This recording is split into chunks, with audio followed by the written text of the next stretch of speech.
State and federal investigators might be closer to identifying the groups responsible for the violence we've seen in the Austin protests. And we've also confirmed that the FBI's Joint Terrorism Task Force is in town investigating alongside the Texas Rangers. KXAN investigator Jody Barr found one of those groups involved in organizing the event, where a Target store was ultimately looted, is operating right here in Austin.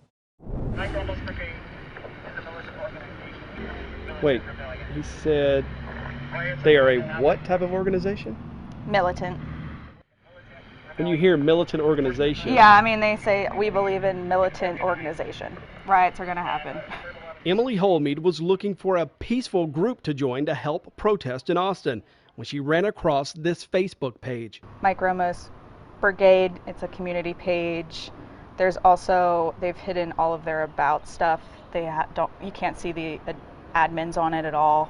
Holmead said she suspected the group was planning and carrying out some of the violence connected to the protest. She decided to attend this meeting the group held in a city park Monday.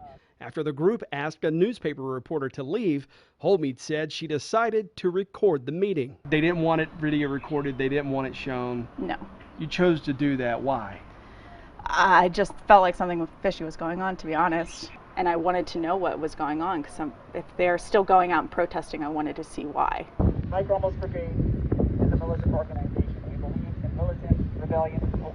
First and foremost, we believe in organized militant rebellion.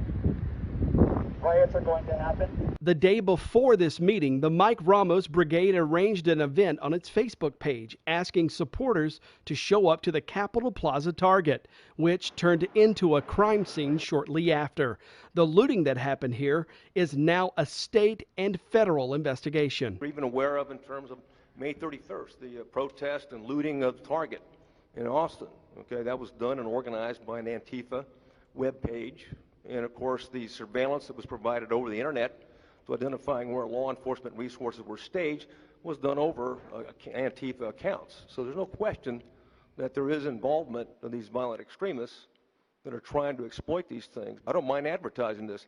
We do have special agents embedded trying to identify criminals that are leveraging these or are using this as an opportunity, exploiting these demonstrations, and identify them, and we've already identified some of them, and we will be arresting them. We tried to find the people behind the Mike Ramos Brigade, but we've had no luck. Even the man who canceled the Austin Justice Coalition rally at the Capitol Sunday says he doesn't know who's behind this group either.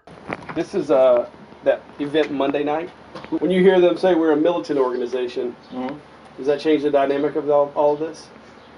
I mean, but I think that's who they want to be, though, right? Right? I think that's why, you know, things like that is why I said I canceled the event, right? Even Mike Ramos's mother doesn't know who's running the group using her son's name. My son is dead. You know, have respect. I don't like the throwing, this and that. That's really disrespecting me, especially when I see having my son's name does not have nothing to do with that.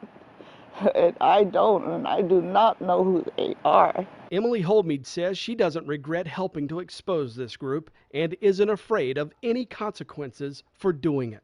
If you have his own mother saying to not do it, why would you go against that?